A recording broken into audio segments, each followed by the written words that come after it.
Magandang araw po.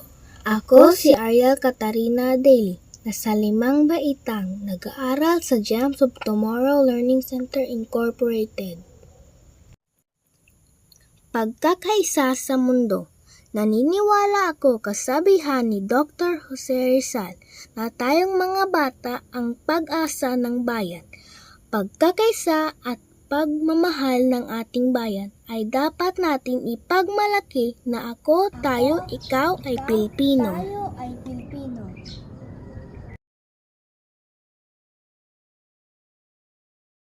Matuto tayo magrespeto sa kapwa, lalo na sa mga nakakatanda, sumunod sa mga batas at alintuntunin ng ating bansa. Huwag natin kalimutan ang kalayaan na mayroon tayo ngayon dahil rin sa mga nagbuwis buhay ng pagmahal ng ating bayan, ang ating mga national heroes.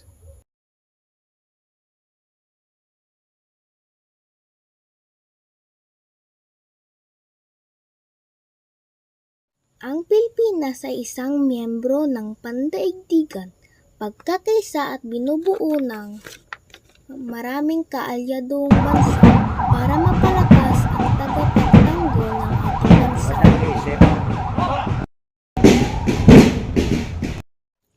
Ang ating Pangulo at sambayanang Pilipino dapat may pagkakaisa, pagmamahal at malasakit sa bawat isa para mapabilis ang pag-unlad ng ating ekonomiya para sa ikabubuti ng lahat.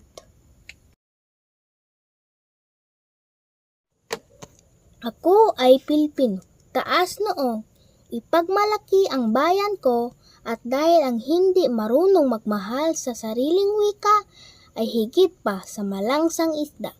Salamat po!